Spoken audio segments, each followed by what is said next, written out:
Good morning. I'm Bonnie Raindrop, Project Director, and on behalf of Ruth Berlin and the Maryland Pesticide Education Network, welcome to the second conference session of the Pesticides and the Chesapeake Bay Watershed Project. We have familiar faces from past conferences here today, and thanks to technology, we're still connecting. We're all here as people who share a concern and work in some aspect that's affected by pesticide impacts. We're all truly grateful for our friends listed here. They support this conference, and they're also members of the Smart on Pesticides Coalition, and each in their own businesses and organizations work as dedicated environmental stewards to protect the health of Maryland and the Chesapeake Bay. Next. Now let me introduce Greg Allen, our conference moderator. For more than 20 years, Greg's been a senior environmental scientist with EPA's Chesapeake Bay program, and he chairs the program's Toxic Contaminants Work Group. Greg is also Watershed Implementation Plan Lead for federal agencies, and he was given the White House Closing the Circle Award for leadership in implementation and environmental management systems. In addition to serving as our conference moderator, Greg co-leads the project's research working group. Welcome, Greg, and the podium is yours. Thank you very much, Bonnie. Good morning, good morning, good morning, everyone. Thank you so much for joining in today. We have another really awesome program today. I'm sure you're going to enjoy our time together. Almost 100 people participating in our Jamboard last session. And we created some really awesome information from that I'm going to talk to you about today. Remember that we do have our 4 work groups currently as we're structured in the project.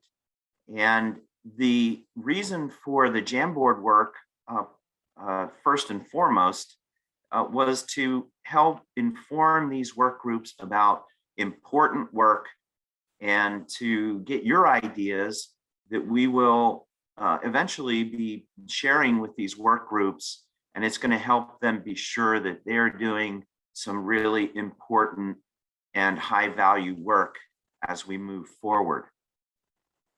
These are some of the values that has ensured that this project has been sustainable. And I'm going to pause for just a few seconds here so that you can read this list of the important values that guide us. Okay, so we like to keep these in mind as we have our discussions and work together. Okay, so in our Jamboard, we had 2 questions. What are the most important opportunities to reduce risk from pesticides that are used in the Chesapeake Bay watershed? And then what public education topics and management actions should we promote and advance? So in answering those questions, the input seemed to fall into a number of categories, and we can look at those in the next slide. So here are some of the themes that we saw in the responses that you all gave to us. Educating the public on impacts of pesticides and alternatives. One example from that group is education for homeowners. A really interesting idea put forward to segment pesticide users to understand their needs and motivations so that we can target effective education outreach to those segments. Scientific information and studies. There were a few specific mentions of data needs. Creating alliances. We know that we build our power and our strength when we form larger networks and partner and bring more people in to create a healthier environment. So creating alliances was a strong theme. In management, legislation enforcement. So an example of a management idea put forward was to build and train a cohort of organic land management consultants. So that was very interesting. One more example in that alternatives group in that first bullet, providing information on viable, effective, safer alternatives and getting that information out through various education and awareness building activities. So those were a couple examples, but there is much more that we heard from you. And here's what we're going to do with the information. First of all, we're going to put into chat right now a link to the spreadsheet that is the capture of all the Jamboard input that we got. So if you open chat, you should see a link there from Bonnie. And what we ask is that between now and our next session together, which is next Monday, December 6th at 10 a.m., we ask that you look at that spreadsheet and think about, among all the great ideas that are there, which are the highest potential return on investment, the highest value, the most important ones for us to consider passing on to our work groups and forming stronger alliances and networks to pursue. Then on Monday next week, we'll use a platform, probably Mentimeter, but something along those lines, and we'll ask you to put in your thoughts about, among the ideas that you're seeing on the spreadsheet, which do you believe are the highest value, going to give us the best bang for the buck in terms of a healthier bay, healthier watershed, healthier farms and homes, healthier families. So again, if you open up the spreadsheet and take a few minutes between now and next Monday to read through the ideas, think about which ones look the best. And then next Monday, we will share our thoughts on some of the highest priorities in that list. Okay, well, thank you again for everyone who provided that input, and we're really looking forward to working more with it, particularly next week. And so now we can go ahead and get into our presentations for today. We have 3 awesome presentations. We'll be hearing a bit about Pfas and pesticides from Kyla Bennett, from Vicki Blazer, some recent data on metabolites, degradates, and impurities in pesticides. And then from Margie Roswell, safer disinfectants tool that we will have a demo for. Okay, so let's get right into our presentations. I'm going to introduce to you Kyla Bennett. Kyla is Public Employees for Environmental Responsibility's Northeast and Mid-Atlantic Director and Peers Director of Science Policy. Kyla previously worked at EPA Region 1 for about 10 years as a wetland permit reviewer and as the region's wetland enforcement coordinator. Kyla has a PhD in ecology and evolutionary biology from the University of Connecticut, a law degree from Lewis and Clark Law School in Portland, Oregon, and a master herpetologist certificate from the Amphibian Foundation in Atlanta, Georgia. I'm going to go ahead and hand it over to Kyla. Thank you so much for inviting me to speak today. I'm going to be talking to you about PFAS in pesticides. Next, please. What are PFAS? I'm going to start by telling you what PFAS are, why they're dangerous, why they're important, and then we're going to talk about why they might be in pesticides and what we've found. So what are PFAS? It's a really good question. It's an acronym for per and polyfluoroalkyl substances. It's basically a very large group of chemicals, over 9,000 according to EPA. that all share a very strong carbon-fluorine backbone. And the bond between carbon atoms and fluorine atoms are one of the strongest known to humans. So they're very, very difficult to break. PFAS are ubiquitous. They have been used for decades, and we're only just recently learning about how dangerous they are. There's no standard definition in the United States for what a PFAS is, but EPA now has a working definition, which we'll talk about in a little bit.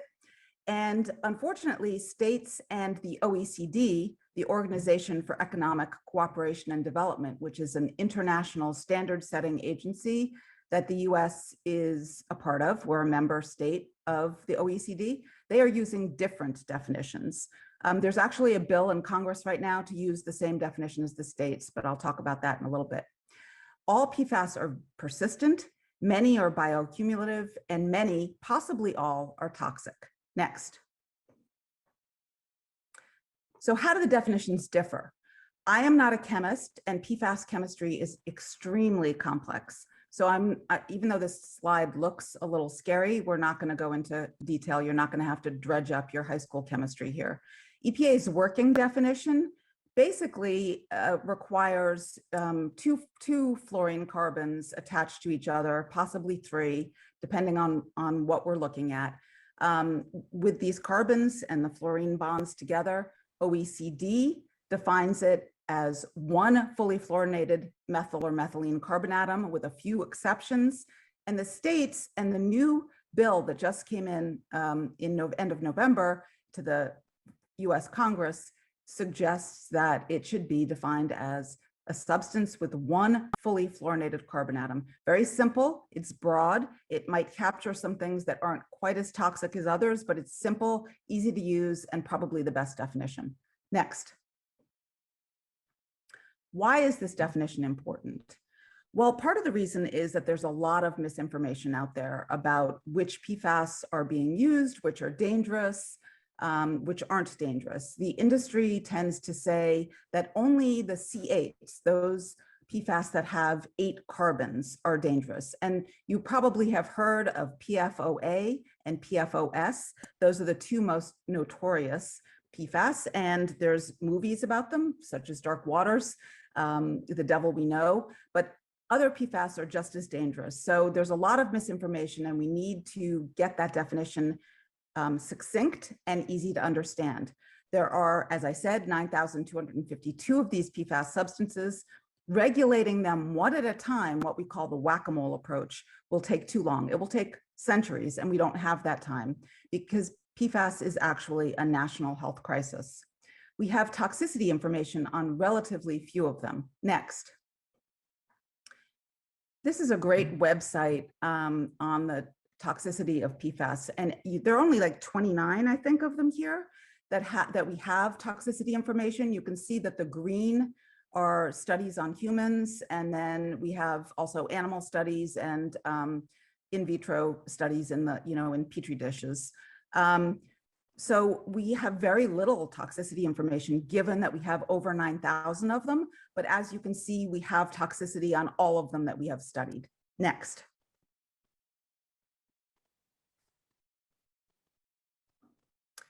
So I want to talk a little bit about the history of PFAS before we get into why PFAS are in pesticides. We've been waiting a long time for federal regulation of the two C8s, PFOA and PFOS.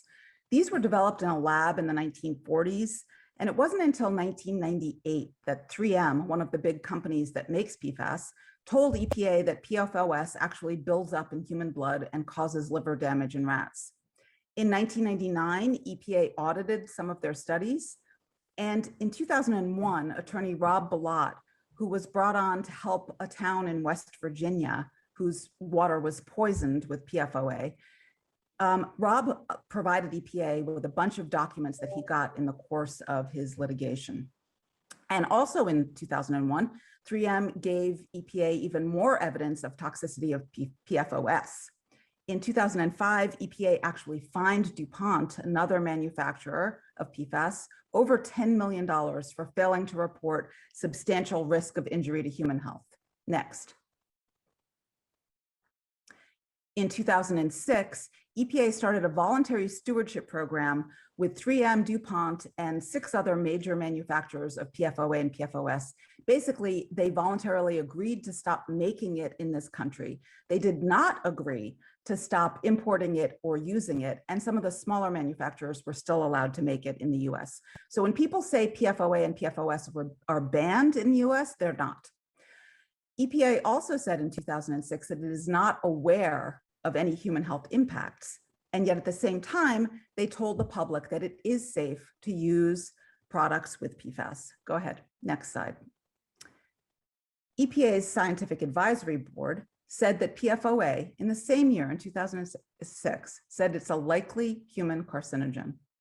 In 2009, EPA published a provisional health advisory for PFOA and PFOS of 200 parts per trillion. This stuff is so toxic that we're measuring it in the parts per trillion, and the state of California is even considering regulating it in the parts per quadrillion. EPA issued its first action plan and stated that it intends to consider initiating a TSCA Section 6 rulemaking for managing some of these C8 substances. They were very concerned about it. Next. In 2012, EPA issued an unregulated contaminant monitoring rule requiring testing of 6 PFAS across the country. And they found, even though the detection limits were quite high, they found that it was ubiquitous. It was everywhere. In 2016, EPA set a lifetime health advisory for those 2 PFAS, just 2 of them, PFOA and PFOS, of 70 parts per trillion. So it went down from 200 parts per trillion down to 70. In 2019, under the Trump administration, EPA released its second PFAS action plan, promising to regulate PFOA and PFOS in drinking water by the end of the year. It did not happen. Next. In the fall of 2021, the Biden administration released a PFAS roadmap. It just came out a few weeks ago. And they also promised to propose regulating PFOA and PFOS in drinking water by the end of 2022. So we've been waiting for a very long time for this federal regulation. It has not come yet. The states are filling in that void. States are starting to regulate it. Here in Massachusetts, where I live, we regulate 6 PFAS at 20 parts per trillion, far lower than what the federal lifetime health advisory is. However, one piece of good news coming out of EPA is that they've done recent risk assessments. They've reassessed PFOA, PFOS, and another PFAS called Gen X, saying that they're highly toxic, likely carcinogens, and the levels are much, much lower than their lifetime health advisory. Why does it matter? Why do we care whether it's regulated? We care. Chemours is one of the companies that manufactures PFAS, and this is actually a billboard outside one of their factories, which says, let's change the formula. And that's what happens. Whenever a state starts to regulate one of these PFAS, these companies just create another one. They tweak it a little bit and create another one that's not regulated, which means we have to regulate all of these PFAS as a class of chemicals, a large class, but a class, because otherwise we are going to continue with this whack-a-mole approach and we will never be able to regulate them all, and it's going to put our health at risk. Next slide, please. So we're now at PFAS and pesticides. The reason PFAS is such a hot topic these days is because it is linked to kidney cancer, testicular cancer, thyroid problems, behavioral problems, gestational diabetes, obesity, all sorts of problems. Very, very scary set of symptoms associated with high PFAS levels in your blood, including now something that's very critically important is the fact that it makes vaccines not work very well, and it also makes you more susceptible to severe cases of COVID. So I started noticing this. This is a map of the state of Massachusetts, if you don't recognize it, and these red towns are the ones that have high PFAS in their wells. And I know why some of these towns in the kind of the right central part of the state, you see a cluster of towns. That's where there's an Air Force base, and you often find PFAS at military bases because it's in the firefighting foam. But down in the southeast coast of Massachusetts, not Cape Cod because there's another Air Force base there, but in the rest of those towns, I was wondering, what do they all have in common? There's no Air Force bases there. There's no industry there that would be manufacturing this stuff, no firefighting training facilities. The only thing I could think of that these towns had in common was that they were all aerially sprayed with a pesticide called Anvil 1010. Next. So I asked EPA, and well, I asked DEP in Massachusetts if Anvil had PFAS in it, and they said, no, no way. They asked EPA. EPA said, no, absolutely not. I didn't believe it because I just had to check for myself. So we tested Anvil 1010, and we found these 5 PFAS in the Anvil. Next. Why is PFAS in Anvil 1010? Well, when I talk to scientists who are familiar with both pesticides and PFAS, they tell me that PFAS can be very handy in pesticides. It's a great surfactant. In other words, when you spray a pesticide, you want it to get an even layer over all of the vegetation or whatever it is that you're spraying, your carpets or whatever you're trying to spray to put pesticides on. So it makes it a very even application. So it makes it disperse. It's a great surfactant. So they thought, well, yeah, people could be deliberately putting PFAS in these pesticides. So given the amounts that we were finding, which were in the couple hundred to couple thousand parts per trillion, it could indeed be contamination. And indeed, that's what EPA found. When EPA heard our results, they themselves tested the Anvil, and they also found PFAS in Anvil. But what they said was that it was coming from the plastic barrels, the HDPE barrels used to transport and store the Anvil. And they were highly fluorinated. So they had PFAS in them in the parts per billion. And this stuff was leaching out into the pesticide and then being sprayed everywhere. Next. Why else might PFAS be in pesticides? I have no reason to doubt that the Anvil, the reason PFAS was in Anvil is because of contamination from the barrels.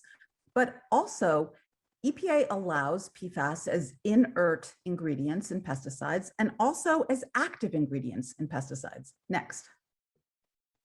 If you go to EPA's inert finder, you'll see that there are 19 chemicals that are highly fluorinated on their list of approved inert ingredients for pesticides. Not all 19 of these are PFAS, but I believe around 17 of them are. So EPA tells me that these are all legacy and that nobody uses them anymore, but they are allowed and they're on their list. Next. We've also found that PFAS is used as an active ingredient in pesticides. These 3 are used not in the US, they've been banned in the US, which is great, but they're still used in South America, Japan, and in China. Next. What about in the US? Do we have pesticides that contain PFAS as active ingredients? It depends on how you define them, but if you use the state's definition or OECD's definition, indeed, we have a number of pesticides that have PFAS as active ingredients, and here are a list of them. There's 2 products that are used for termites, 24 products, including those mosquito coils that people sit and put it on their table outside and breathe. It's in a number of other insecticide products and also in a fungicide product. So these are approved pesticides, approved by EPA, approved by many, many states that have PFAS as active ingredients. Next.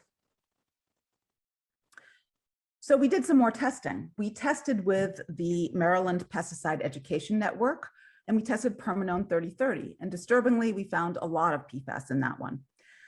We also found it in 2 herbicides that are sold over the counter at your local Home Depot or Lowe's or Ace Hardware.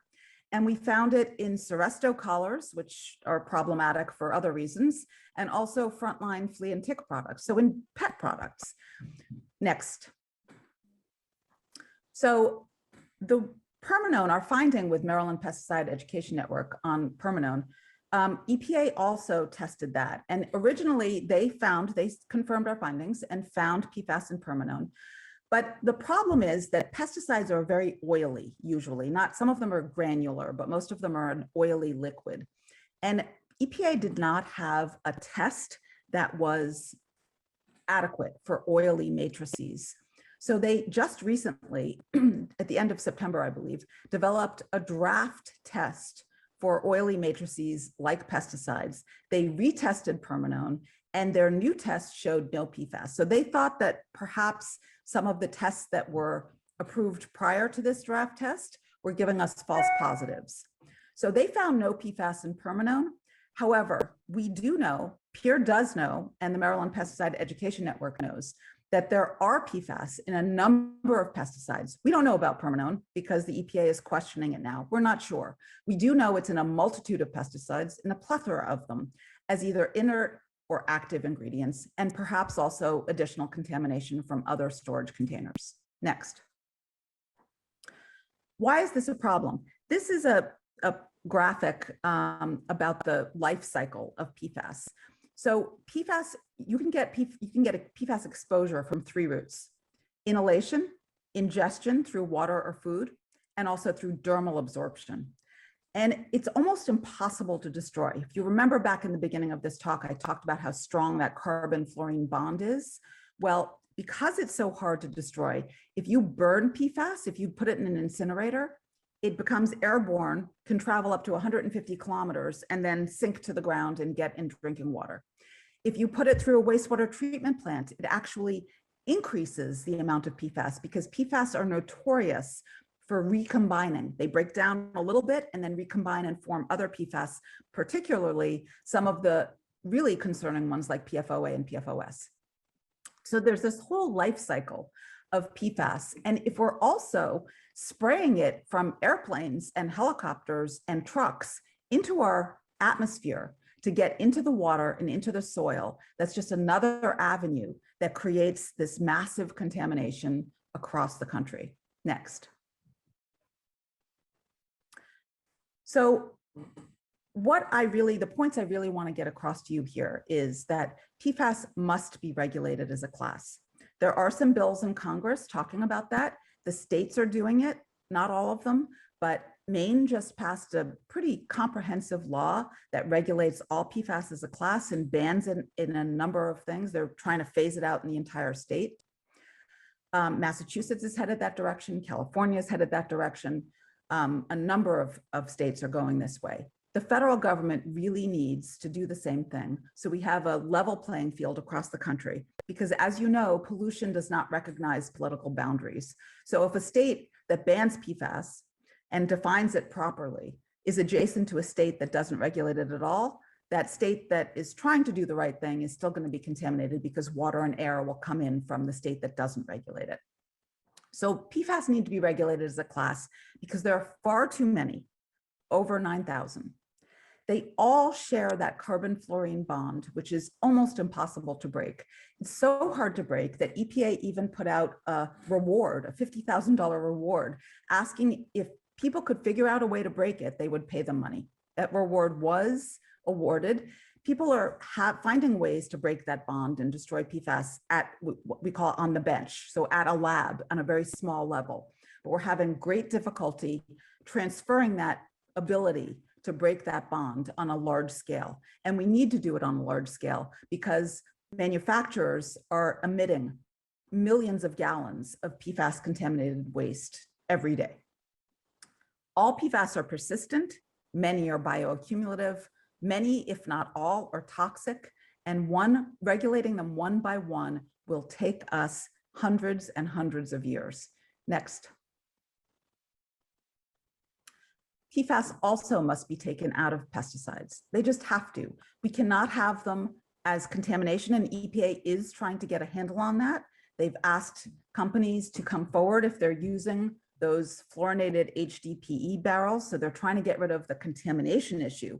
What they have not yet tackled is the inert ingredient and the active ingredient issues, and both of those are huge. There are numerous products on the shelves that have PFAS and people don't know because it's not in the label. So PEER believes that we must use the precautionary principle when we're talking about PFAS in pesticides. And what the precautionary principle says is we must adopt precautionary measures when we have scientific evidence about an environmental or human health hazard. And if it's uncertain and the stakes are high, err on the side of taking precautions. And that's what we want to do here. If we invoke the precautionary principle, we would be regulating PFAS as a large class with a very simple definition of one fully fluorinated carbon. We would ban all non-essential uses. And I put forth the premise that there is no essential reason for having PFAS in any pesticides. In fact, I would say that pesticides should be used far more sparingly than they are being used today. They cause great harm. There's an insect apocalypse. They hit non-target insects. They are harming human health. And we really should not be using nearly as many pesticides as we use. In the state of Massachusetts alone, there's something like 16,000 registered pesticide products. We don't need that many. We don't need to be using them. People can take personal protection for mosquitoes. There are so many things we could do if we restore habitats. Ecological systems are meant to keep mosquito populations in control, for example.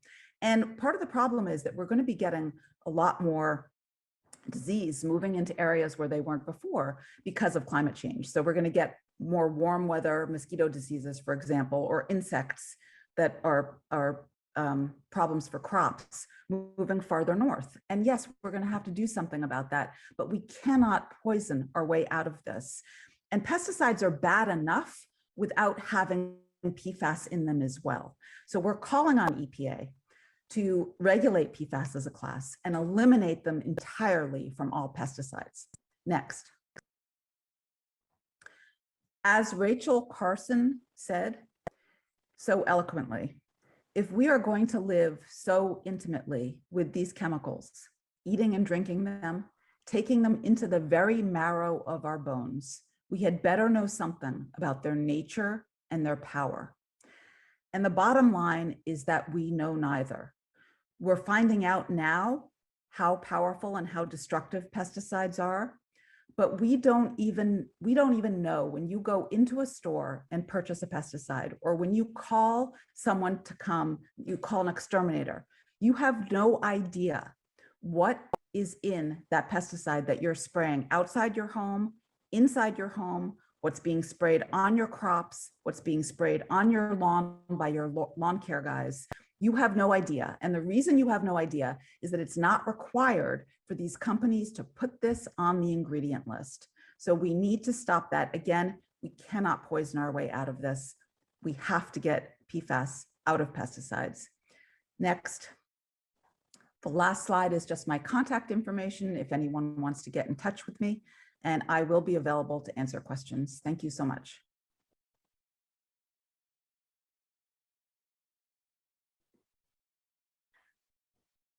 Thank you very much, Kyla. That is some really important information about this topic that is rapidly evolving in the environmental industry. So really appreciate this timely information.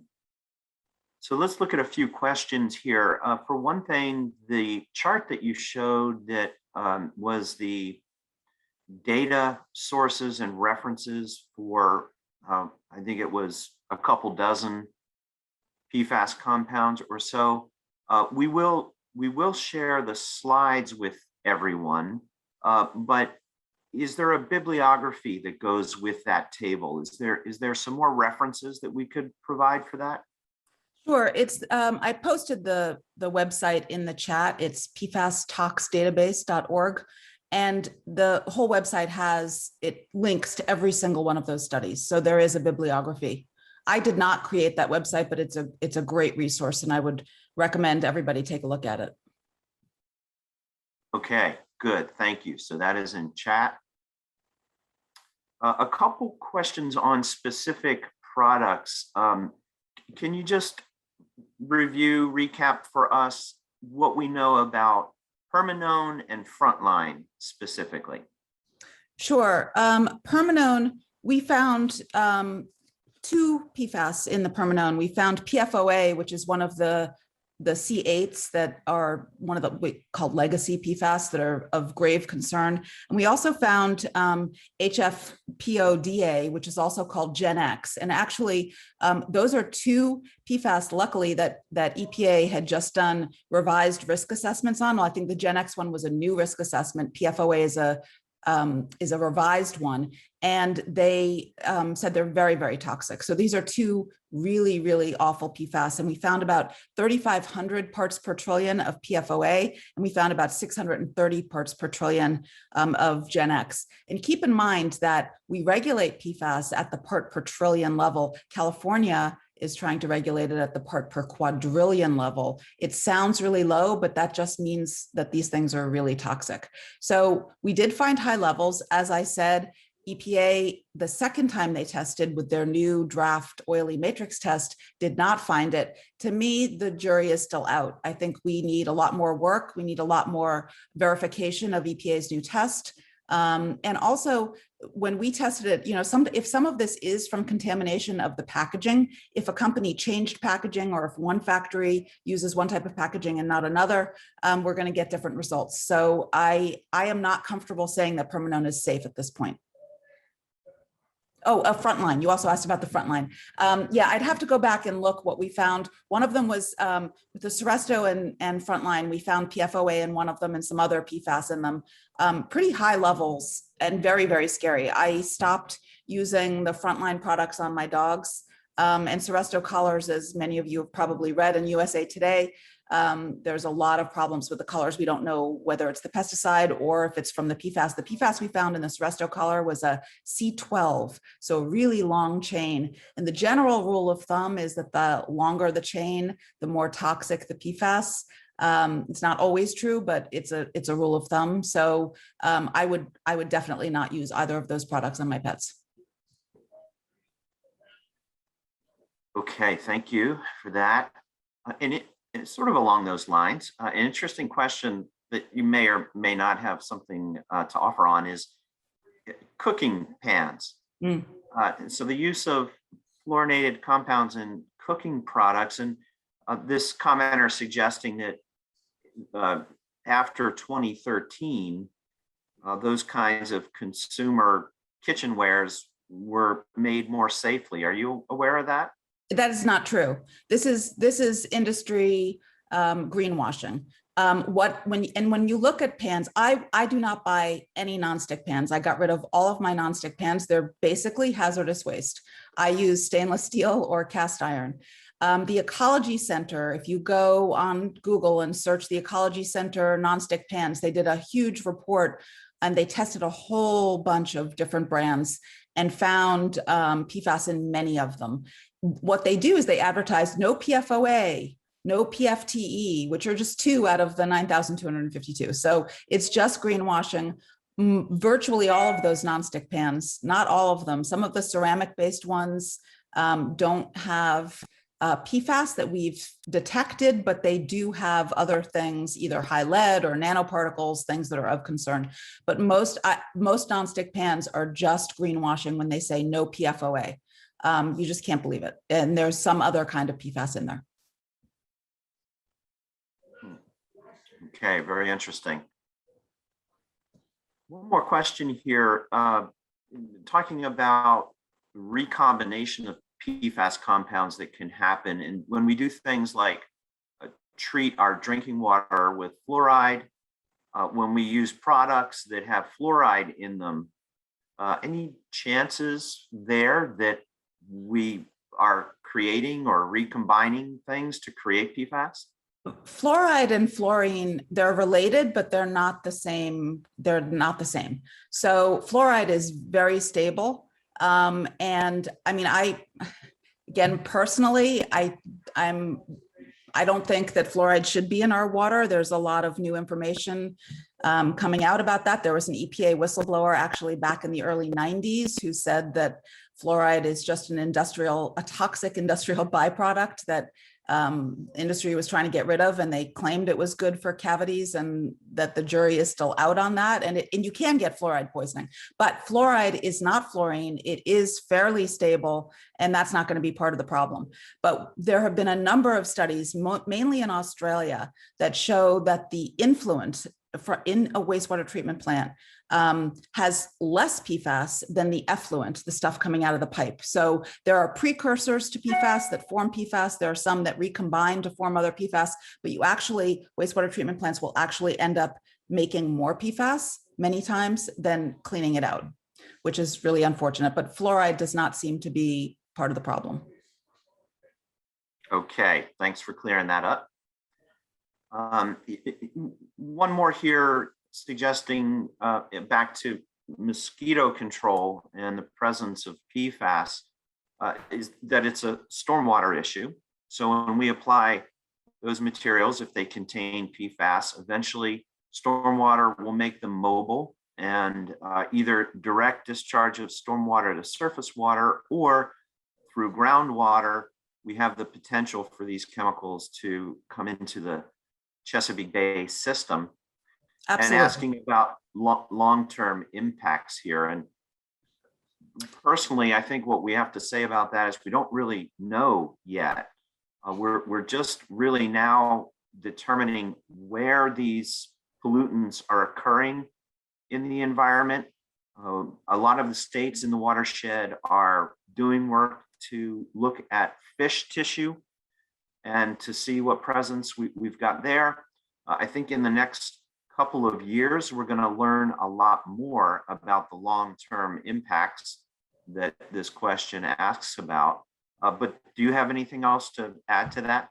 Sure. And when we first discovered PFAS in Anvil 1010, which is aerially and truck sprayed here in Massachusetts, one of the pushbacks that I got was, well, any one spray event is not going to, given the levels of PFAS that we're finding in the Anvil, any one spray event will not contribute significantly to our contamination problem. And I would agree with that.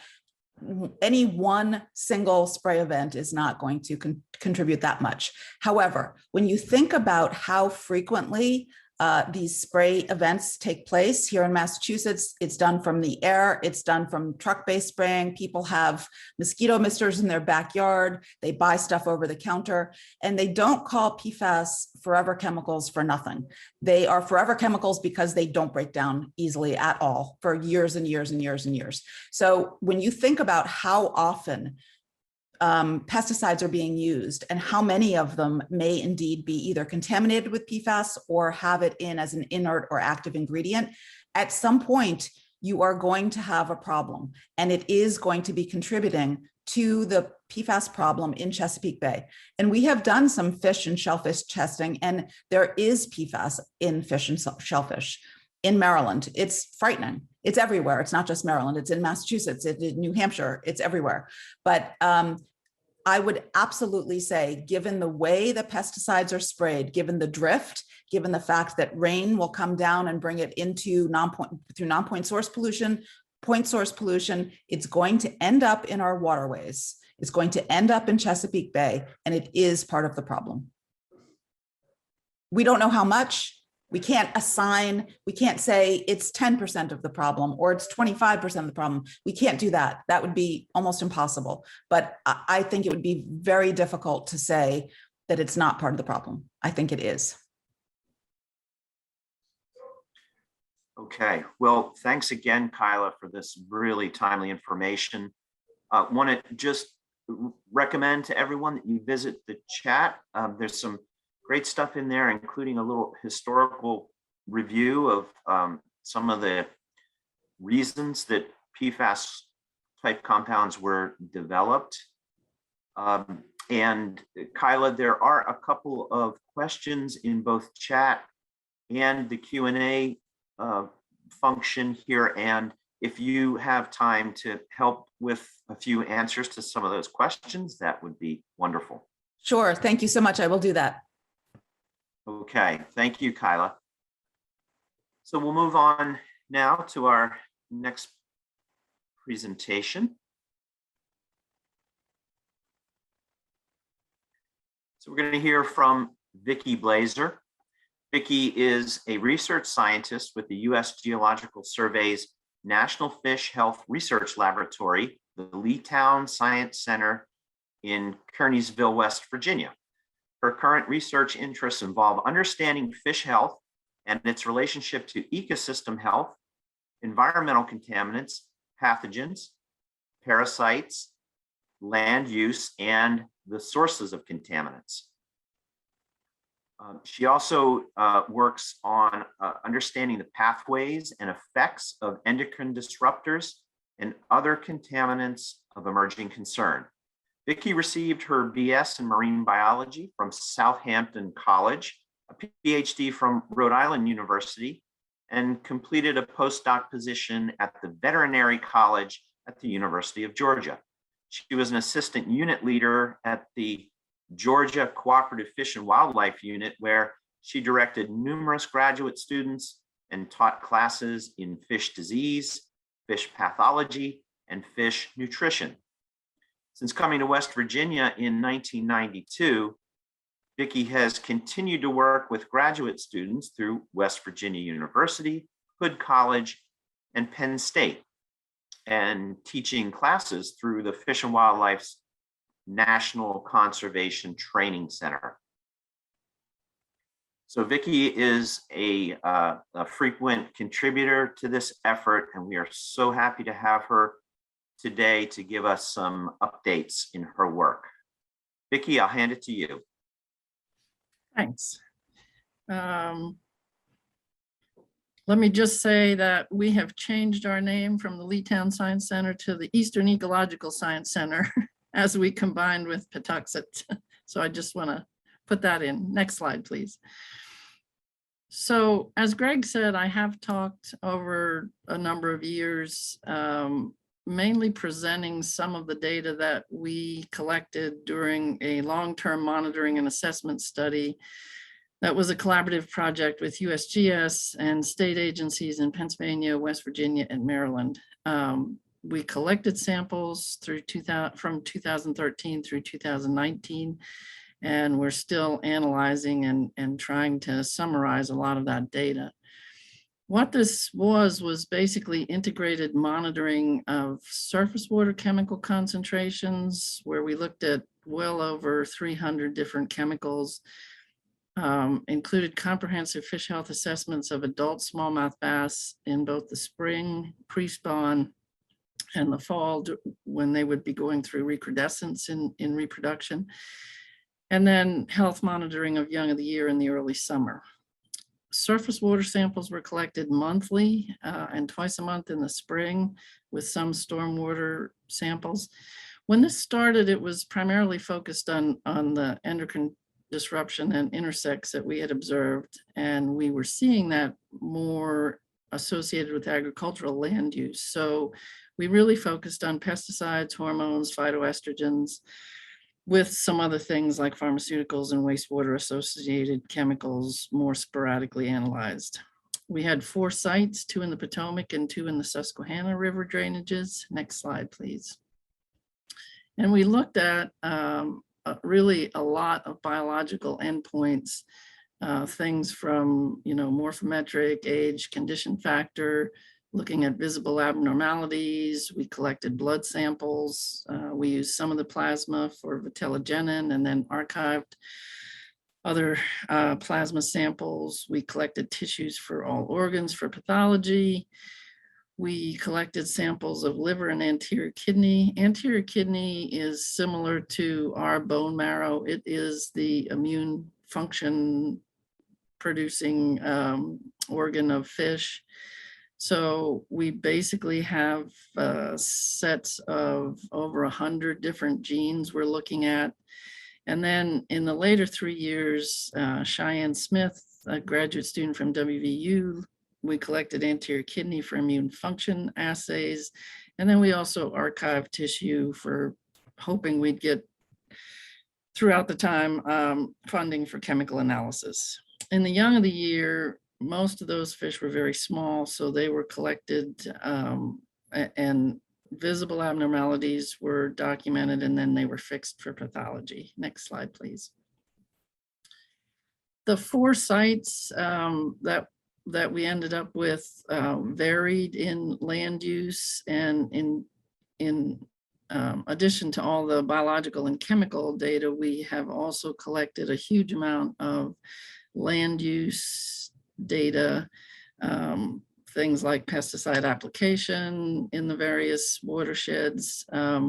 So we've looked at both the immediate catchment, which is the hydrologic unit containing the sampling site, and then also what we call the upstream catchment scale, which captures things that are going on upstream of the site. The four sites are Pine Creek and West Branch Macantango Creek in the Susquehanna drainage, and then Antietam Creek and the South Branch Potomac site near Moorfield. Next slide, please. And these do have very different land use. You can see that in the second column, percent agriculture, Antietam Creek 49%, West Branch Macantango 32%. So those are our high ag sites. South Branch has 14% and Pine Creek 9%. We also wanted to differentiate between pasture and cropland. So you can see again, Antietam Creek has about half pasture, half crop. This is in the upstream catchment, whereas South Branch Pine have more pasture than crop, and West Branch Macantango has more crop than pasture. Next slide, please. What this has allowed us to do is really look at key exposure periods throughout the fish reproductive cycle, as well as health indicators. So for instance, in April and May is when we tend to see the fish starting to build nests. Their gonads are going through final maturation. In late May and June is when they typically spawn. So you have the eggs, and then you have the young of the year, which is really the time, a really sensitive time for developmental, both of reproductive as well as the immune response. And then later in the fall is when the adults start going through recrudescence. So those germ cells that are in the gonads begin to develop for the next year. Next slide, please. So just some of the things that over the years that we have found, as I said, we looked at well over 100 different pesticides and herbicides, and 3 of them really came up as commonly detected, and those are atrazine, simazine, and metallochlor. And what I have here, this is just the data from 2014 through 2017, showing the total number. So at all sites, we had well over 40 samples that we looked at in that approximately 3-year period. And you can see that atrazine and at West Branch and Antietam are almost always detected. And then in parentheses, after the total detections is the number of detections that are above the 100 nanogram per liter assessment threshold. So again, very common to see atrazine at fairly high levels. Simazine, we're seeing often, not at as often at the above the assessment threshold, and metallochlor similarly. Next slide, please. So this is just an example of some of the things we saw early on. So in 2015, this is a site comparison, and what you can see here is that for the South Branch and for Pine, most of the detects are well below that 100 nanogram per liter assessment, but at some-times, particularly at Antietam and West Branch Macantango, we have some very high levels. So for instance, in mid-April in 2015 at Antietam, high level 670 nanograms per liter. But if you look at the light blue bars, that's West Branch Macantango. And what you can see there is that atrazine levels were high and stayed pretty high through that late May, early into June level. And again, remembering that this is the time when fish that spawn in the spring are often going through really sensitive developmental times. You can also see in the West Branch that we had another peak in the fall. Next slide, please. We also, in addition to seasonal variations, we also see annual variations. So this is an example just of Antietam showing you 2015 through 2017. Again, we're seeing some very high peaks at certain times. If you look at 2016, you can see really high levels of atrazine, simazine, and metallochlor, again, in that May to into June period. You can compare that to 2017, when even atrazine and metallochlor were rarely above the 100 nanogram per liter assessment. Next slide, please. So, you know, early on, what that showed us is that fish and other aquatic organisms are being exposed to these complex mixtures of the parent compounds that vary seasonally and annually.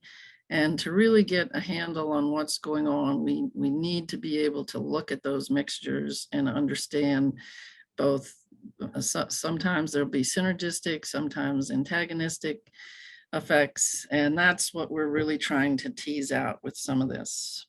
But the other thing that really we began to be aware of is, first of all, some of the other compounds that can be in there, either as active ingredients or, as Dr. Bennett has already given you a good background for, contamination in some of these pesticides. And PFAS is something that certainly has, in the last few years, raised a lot of concern.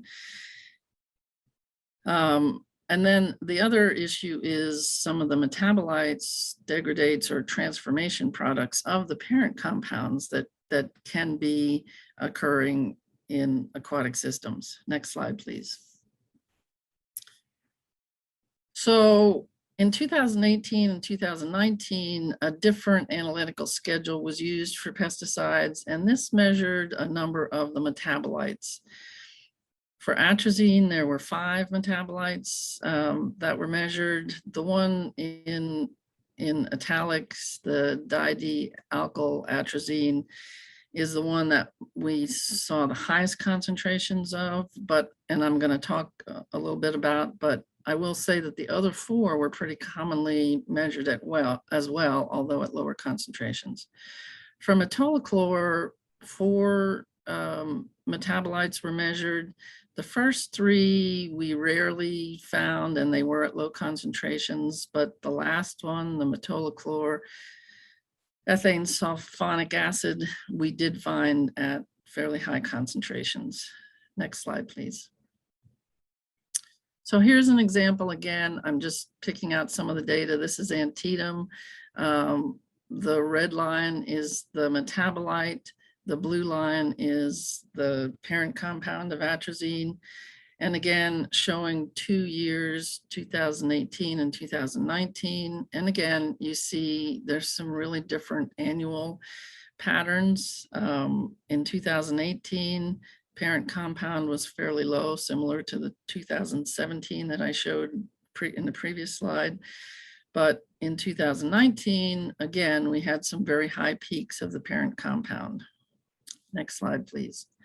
One of the interesting things when we did some site comparisons, is the difference sort of in these metabolites of the parent compound. So if you look at Antietam and the atrazine levels, and West Branch Macantango and the atrazine, the parent compounds, they're not that much different. So if you look at, for instance, May 8th, 174 nanograms per liter at Antietam and 176 at West Branch Macantango. So fairly similar as far as the parent compound.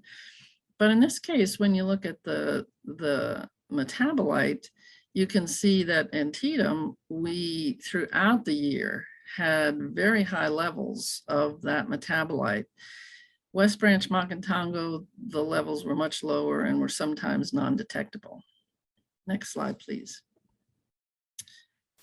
With metallochlor, again, you see a somewhat similar pattern in that the metabolite is significantly higher at most sampling times than the parent compound. Again, in 2019, we saw some peaks similar to the atrazine peaks. Next slide. In this case, when we compare the two sites, we see sort of the opposite of what we saw with atrazine, where at Antietam, the levels of the metabolite are lower. I mean, they're still quite high, but they're lower than what we were seeing at West Branch Macantongo. So there's a lot we still need to learn about what is it that's regulating these metabolites, how long they're going to stick around, and even more, what effects do they have on the aquatic organisms. Next slide, please. So some of the takeaways to date are that we definitely need a better understanding of the effects of mixtures, exposure to mixtures at key developmental periods. We also need to understand the environmental factors that regulate the breakdown and transformation of these parent compounds. And then really there's so little known on the effects of these pesticide metabolites. There have been a few studies that have shown they often can be as toxic, and in some cases have been reported to be more toxic than the parent compound. Depends on what organisms you're looking at and what endpoint you're looking at, but definitely something we want to pursue. Next slide, please. Now I want to just quickly change, add a little to what Dr. Bennett already discussed as far as the PFAS. When this became an issue, as I mentioned, because we tend to archive as much tissue as we can, hoping that funding may come up and we may be able to do further studies, we had archived plasma samples from all these fish. And so we used the 2018 plasma samples and had 13 different PFAS compounds measured in the plasma. These were analyzed by a commercial company up in British Columbia, SGS Axis. And I just want to point out that the concentrations are in nanograms per ml, which is parts per billion. If you remember, Dr. Bennett was talking about parts per trillion. So these are significantly higher levels. Next slide, please. And what we found was that of those 13, 4 compounds were detected in every single plasma sample, even Pine Creek, which is sort of our forested reference site. The PFOS, which, as Dr. Bennett mentioned, is an 8-carbon molecule, was the most commonly found and at the highest concentrations. But 3 others, also high carbon numbers, the longer chain carbons, were found. And then 2 additional compounds were detected in some samples. But what you note here is that all of them are the longer chain carbon. And these are the ones that have been shown to bioaccumulate and biomagnify through the food chain. And smallmouth bass are one of the top predators as far as fish go. So not surprising that they have somewhat high levels. Next slide, please. We found that there were definitely site differences. So for the PFOS, every single site was significantly different, with Antietam having the highest concentrations, West Branch Macantongo the next highest, South Branch third, and then Pine Creek having the lowest. When you look at the other 3 compounds that were found in every fish, the pattern is the same, but South Branch Potomac and Pine Creek were not significantly different than each other. So they were lower than West Branch Macantongo, which was also significantly lower than Antietam. Next slide, please. Based on these initial findings, we then went back and looked at samples from 2017 and 2019, so we would have a temporal comparison. We also looked at quite a few more sites to look at a spatial distribution. As far as Antietam, you can see that there seems to be a slight increase. They're not significantly different in both the total PFAS and the PFOS. Next slide, please. When you compare this with other studies, it's a little difficult because many of the studies are analyzing PFAS in muscle or liver. Muscle, because as is mentioned, one of the human exposure routes is certainly through food. And so muscle is what people eat. And so the states, as far as setting consumption advisories, are looking at muscle. And most species that have been studied have found that the blood and the plasma have higher levels than the liver, which tends to have higher levels than the muscle. So I do want to point out that these are plasma. We wanted to look at the plasma because our interest is primarily on the fish health. And obviously what's circulating is getting into all organs and exposing cells. And I will say that worldwide, when you look at studies that have looked at blood and plasma levels, our results at Antietam are some of the highest. There was a study that was higher, and that was Cape Fear downstream of an actual PFAS production plant, where the striped bass had higher levels. Next slide. So conclusions, we do feel that the PFAS concentrations likely to have adverse effects are detected at some of the sites in the Chesapeake Bay watershed. Actually, Swatara Creek up in Pennsylvania, when we looked at that, had higher levels than Antietam. And we have done some correlations with various biological responses that we're seeing, and we are seeing correlations. Similarly, we know pesticide application may be a source, but there are many other sources that we have to consider. Wastewater treatment effluent, both from domestic and industrial sites, runoff and groundwater contamination from military facilities, airports, other places that use the firefighting foam, landfill leachate, and then biosolid applications is another major source. So we need to do a lot more research on sources to determine if pesticides are a major contributor. A more recent analytical schedule that we're using for additional samples is looking at 40 different of the PFAS compounds rather than just 13. And so that will give us an ability, I hope, to start teasing out sources. As I mentioned, we do see correlations with a number of our endpoints. And what we really now need to do is go into the lab using the concentrations that we have measured in the field and do some environmentally relevant exposures in the lab, both for PFAS and the pesticide transformation products. And those are the things we'd like to be doing in the next year. I will just mention one, Dr. Bennett mentioned about PFAS and potential looking at vaccines and whether you have a good response to the COVID vaccine. One of the interesting things that we did see as a correlation was that lymphocyte function in the fish was negatively correlated with some of the PFAS concentrations, and lymphocytes are the cells that produce antibodies, are one of the cells, one of the things that lymphocytes do. So there is a potential that we are seeing some of these same effects in fish as well. Next slide, please. And I would just like to acknowledge that, as I mentioned, this was funded through the USGS Ecosystems Mission Area, and we got much help from many of the state biologists in Pennsylvania Fish and Boat Commission, Pennsylvania Department of Environmental Protection, Maryland Department of Natural Resources, and West Virginia Division of Natural Resources, and much help with students. Thanks. And if there's time, I'll answer any questions.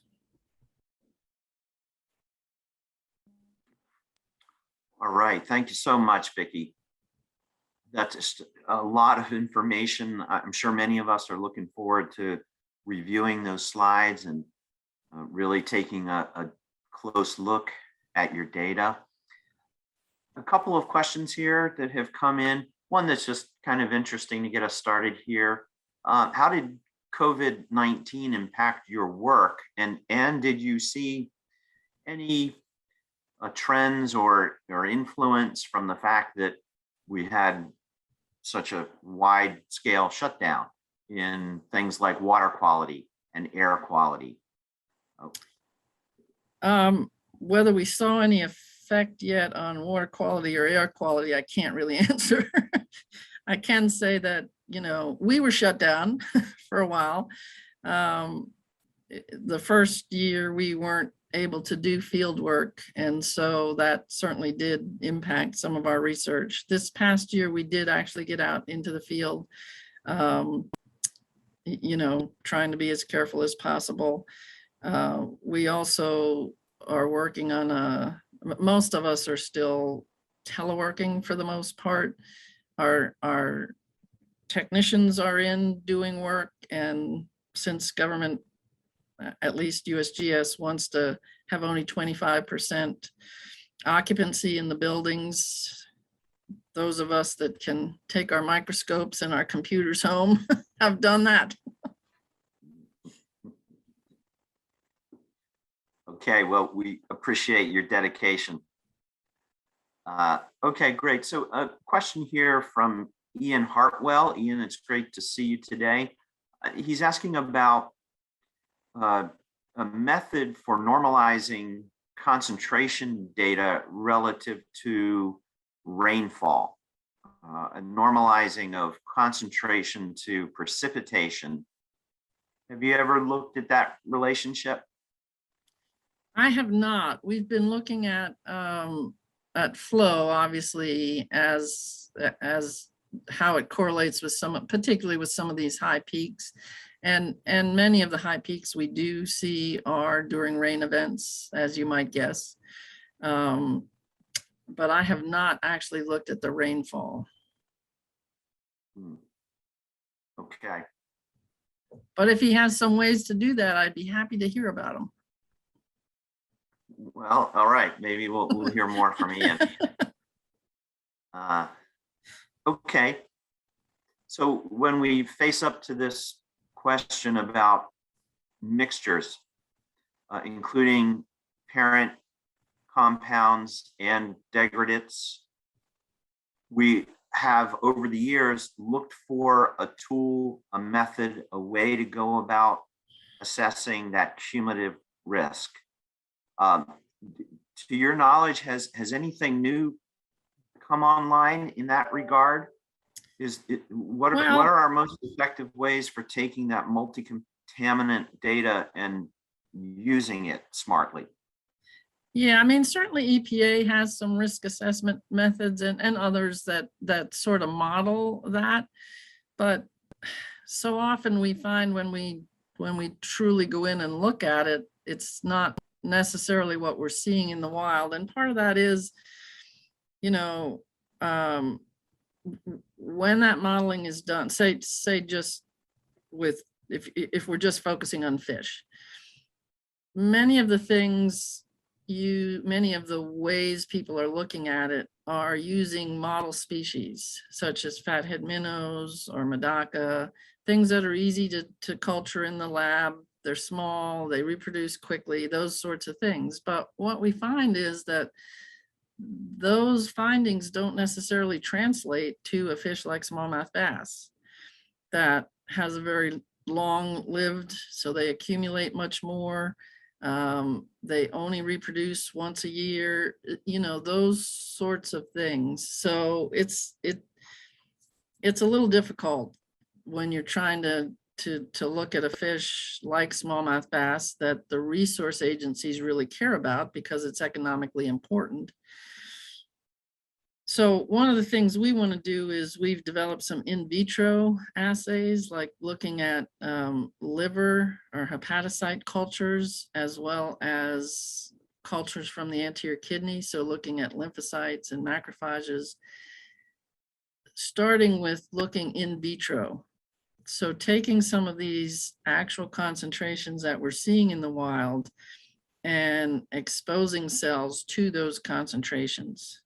And in that way, we can also do mixtures and individuals. And at least that, it's not totally telling us what happens in the whole animal, but it's at least giving us some idea. of what might be the most important things we need to focus on, and how some of these mixtures are working. So that's the way we're going to start approaching it. But as you know, there's also many kinds of modeling, you know, the ToxCast, things like that, that can be used. Mhm. All right, that sounds like some fascinating work to look forward to. I know USGS has also excelled in things like raw surface water exposure at specific sites, right? Is that you've used control organisms and exposed them to real surface waters to test for toxicity? Yes, yes, that has been done, again, with fish like fathead minnows. Mm. Mhm. Okay. A couple others in here in chat. Mention of the use of firefighting, well, foams. I presume those are similar to the ones used for firefighting, and using those foams for euthanizing poultry stock. And be interesting to see where that has been done, whether there's any hotspots of PFAS around that activity. Huh. Yeah, I was not aware of that. Would it be similar to firefighting foam? Yeah, don't- in fact, Susan Beal is indicating that yes, they may have used that same product. Interesting, huh? Yes, I hadn't heard that. So we have time for about one more here. Again, reading from Susan Beal, curious about data on the biology and function of the soil upstream relates to this data, not just crop versus pasture, but also how that land is managed, specific activities around ag, for example. Right, and that, I think for the metabolites, that's something that we really want to start digging into. A lot of this transformation products or metabolites, whatever you want to call them, of the pesticides is pretty recent data. And until I really started looking at some of the levels, to be honest, I hadn't focused on them. But now I kind of think they might be really important. And I think some of those things, the soil, how it's managed, possibly best management practices that are in those particular watersheds might be really important to look at. Yeah, getting down to that level of detail could be very constructive and helpful. And we know from research that we've heard presentations on in the past that some, particularly ag BMPs, can really make a difference on the availability of some emerging contaminants. For example, manure injection looks to be much more protective than when manure is just spread on the surface. So that's an example of where these management practices can be very enlightening and a really important area for future work. Okay, well, Vicki, thank you again so very much. So great to have you as part of the team. And we're gonna go ahead and move on in the program here. So just a real quick chat question for everyone. We know there's an amazing amount of talent attending the conference. And so this question is just asking for any top of mind thoughts on high priorities, particularly in government. So at the federal, state, and local levels, any thoughts you have about high priority future direction at those different levels? Obviously, all have different responsibilities in terms of public health and environmental protection. But if you had any specific ideas in answer to that question, we'd love to see it in chat. We'll pause just briefly here for you to think about that one.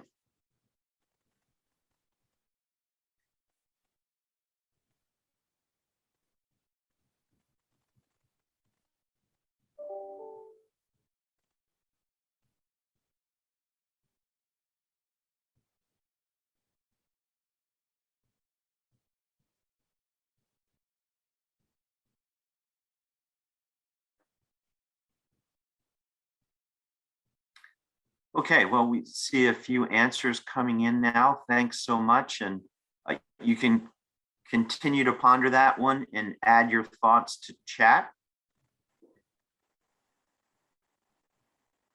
In the meantime, we're going to move on to our next item for today's session.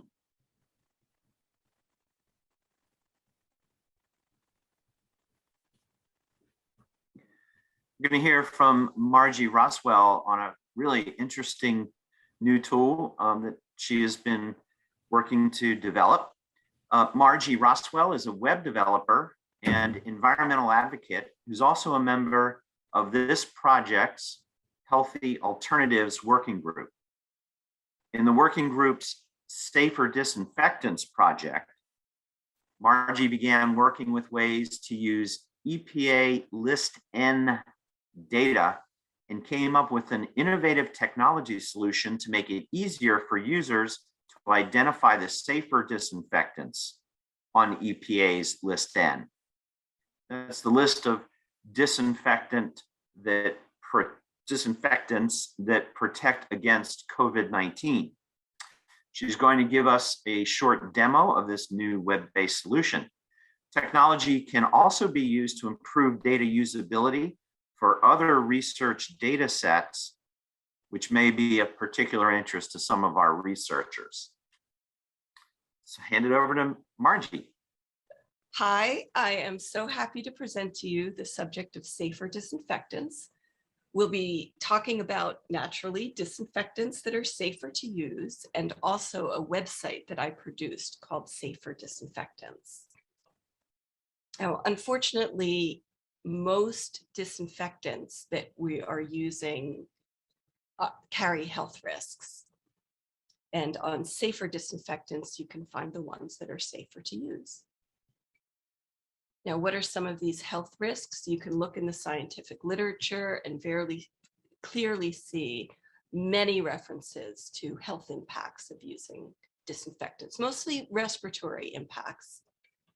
Here's a paper that says the possibility of anaphylaxis cannot be excluded. When you Google quaternary ammonium and respiratory distress, you get more than 250,000 search results. And you might ask, why are we talking about disinfectants at a pesticide conference? And the answer is that most disinfectants are pesticides. And the EPA requires that companies register disinfectants. There's a whole process for doing that. Here's an example of a disinfectant called BioPledge Antimicrobial Power. And we can see the notice of registration by the EPA. We could maybe get more information about a pesticide by going to their website. Let's take a look at some of these claims. It kills SARS-CoV-2, which is the virus that causes COVID. It can be used on hard, non-porous surfaces, and it'll do its work in 3 minutes. Now, we don't have to keep visiting websites and registration forms to get details about which disinfectants are used on the virus that causes COVID, because luckily the EPA created a tool for us that lists all of the disinfectants that are approved for use on SARS-CoV-2, and they call this tool List N. They actually have a whole alphabet, and List N is the one that lists disinfectants used for COVID. It starts out with a couple of options up here, and then it immediately brings us down to this detailed table. So that's basically the List N tool, but it doesn't really tell us, is this one of the safer disinfectants, or is it one of the disinfectants that causes increased risk to our health? In essence, what we've done with safer disinfectants is create a sorting hat for disinfectants that are safer or increased risk. Let's take a look at one of the quaternary ammonium. That is increased risk. And among the safer active ingredients is hydrogen peroxide. Why are we using the term safer and not safe? Well, we don't actually know what the inactive ingredients are. We don't know what else is in there.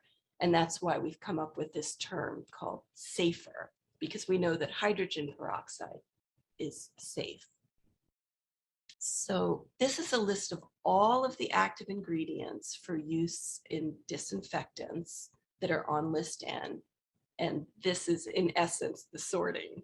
On our website, we have a blog post that I want to bring to your attention, which is what chemicals are risky and why. And it has references on the impacts for each one that we identified as riskier. So now let me take you to the website, saferdisinfectants.org. So here we are. And one of the first things you might want to do is join our email list. Of course, this is a project with the Maryland Pesticide Education Network, so you can sign up for updates. But now let's go back and take a look. The EPA created a list of disinfectants that kill the virus that causes COVID-19. Many carry an increased health risk. And when you explore the list, you can search and sort and filter and make charts, and there's even an API for web developers. So I'm going to take you through each one of these capabilities. Let's start by looking at the list. So here's the list. We have 591 rows on the list, out of which 494 carry the increased risk designation and 97 are safer. So if we want to find something on this list, let's search for biopledge, which we looked at before. We can just do it on my computer. I can press Command F, a regular find. You might do Control F if you have Windows. And here we see that biopledge is one of the increased risk disinfectants. And I promised I would show you the ability to sort. Let's look by date on list N. We can sort by descending order. And now we can see what the most recent ones were added to list N. We can also filter the list. So let's say I just want to find the safer disinfectants, begone riskier ones.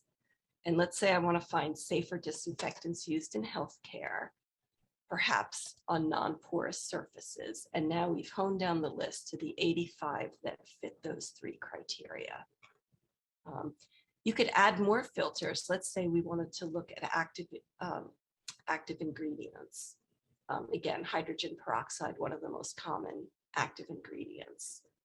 So I invite you to explore this list. We do have a couple of charts on the list. I find the by company chart to be interesting to look at. And the reason I find it interesting is you can tell which companies are producing only increased risk disinfectants, which ones are producing both. And then there's the rare company that's only producing safer disinfectants as you go through this list. Now, there's some supporting materials on the website. There's a how to use page that will remind you of some of these features. You can contact us on the page. There's frequently asked questions page. And on this page, you'll see these lists of what's safer, what's riskier, and some more information. And I've also been blogging changes in the list over time. So in addition to that blog post that I shared earlier, every time the EPA does an update, I've been able to identify what did they add to the list and is it safer or is it toxic? It's been a real pleasure to work with the Maryland Pesticide Education Network on this project. Bonnie's been my closest compatriot in this work, and it's just been a delight to work on this with her. I want to share that the EPA shares data that looks like this. So every day my website goes out and retrieves a file that looks like this. And then if there's any changes to that file, I rewrite that data so that it looks like this And then my code examines the active ingredients and then assigns a risk level. So one thing that's pretty cool about this process is that every time EPA does a change up here, it automatically gets reflected on our website. And we can actually track those changes and turn them into a blog post. And what I'm excited by is that you can do this too. If you have government data sets that are out there in the world and they're changing over time, this technique can be used. I learned about this at a conference on March of this year. He presented, Simon Willison presented a 5-minute lightning talk. And that's where I learned how to do this. And it's also where I learned how to create this interactive tool. And if you have data sets of your own that you want to do this with, it's actually very easy to do. And I'd love to work with you to bring more data sets to life like this. But in the end, we have a sorting hat for disinfectants, and I'm going to invite you to help us to get the word out. So here are some ways you can help. First of all, you can visit the website. Please use safer disinfectants.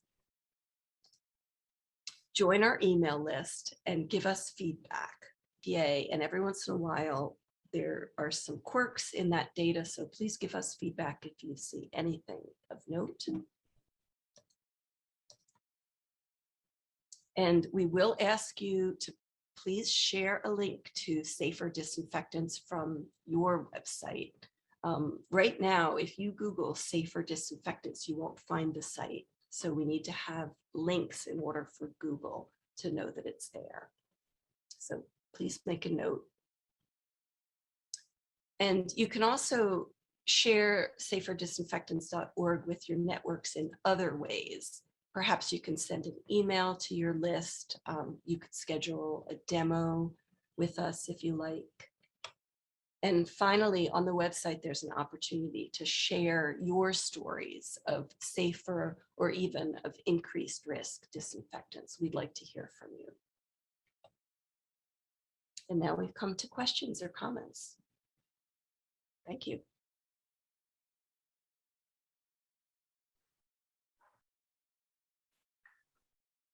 Thank you, Margie. That is really amazing work. Saferdisinfectants.org. The link is in chat. We probably have time for about one question here, Margie, and one's come in that suggests that there's been some misinformation about the transmissibility of COVID-19 through touching surfaces. And that may have led to some overuse of disinfectants. Do you have anything to comment on that point? Yes, I agree. And I actually raised that with the Maryland Pesticide Education Network, and what they said, and what I agree with as well, is that people are going to be using disinfectants and in hospitals and in healthcare settings, and this is our opportunity to share which ones are safer. Okay, yeah, well, really important tool that you've made available. Someone in question suggesting that we do whatever is needed to get high in the web search results. And as a web expert yourself, I'm sure you're doing things to try to get you up high on that list. Yes, indeed. And we do want people to find us on Google. We want people to be able to find us if they're searching for safer disinfectants or if they're just Googling a particular disinfectant. And there's things that I'm doing on the back end, but I really want to underscore that we can use your assistance in getting the word out. And if you make a note to yourself to remember to add a link to safer disinfectants, we think that's going to be a major help to Google search. All right, wonderful. Well, this is certainly a dynamic issue, and from what we can tell, the use of disinfectants will be an important topic for the foreseeable future. So thank you for putting a practical tool in our hands to make smart decisions around disinfectants. Thank you. Okay, yes, and you might visit the Q&A and the chat to see if there's something that you could respond to. All right, well, Will do. thanks, Margie, and all of our presenters, and we're gonna move to our wrap up now. Thank you, Margie. Margie's website's really a great example of how our project working groups provide a collaborative environment to address data gaps and advance education. So we're going to kick off a saferdisinfectants.org social media campaign in about 2 weeks, and we'll email all of you so you can start sharing the site that way too. In the meantime, we want to address the website address. It's noted in the chat, and if you can just copy that and start exploring, that would be great. We also have a few slides about our sponsors that we want to share with links to their websites. And we're hoping that you'll visit these websites to see what our sponsors are currently focusing on. These sponsors are really true leaders in the Go Organic movement, providing food and products, pesticide-free land care.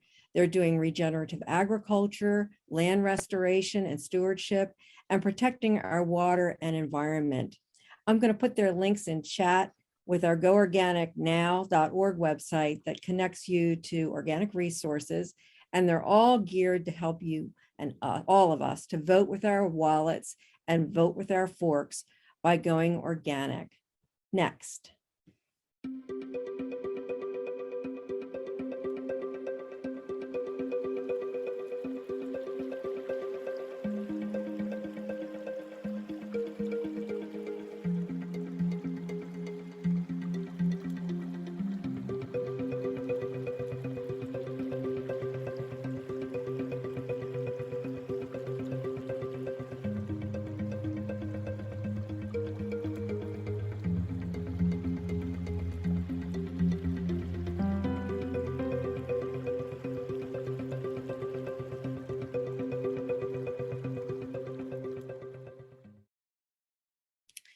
And we want to promo that our next session is Monday, and we'll be taking a look at pesticide impacts with a social environmental justice lens. Amy Liebman and Layla Borio-Kraus will discuss Maryland agriculture, pesticides, and what COVID-19 has shown us.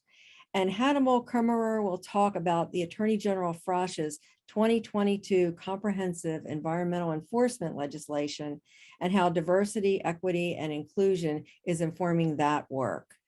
Next.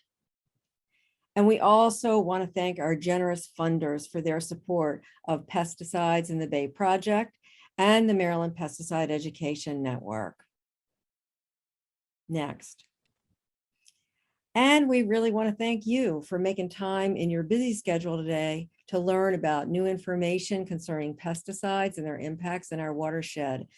A special thanks to our presenters Kyla Bennett, Vicki Blazer, and Margie Roswell, and to our conference team, Ruth Berlin, Greg Allen, Doug Miller, and Emily Ranson. And we wish you to have a great week and look forward to seeing you next time.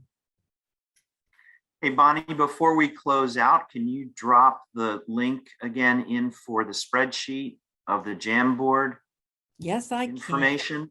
Sure. And just one last reminder that we're hoping folks will take a look at that, and we're going to do some work with it at our next session all together. So There you thanks a go. lot. Thanks everyone for participating today. Thanks, Bonnie.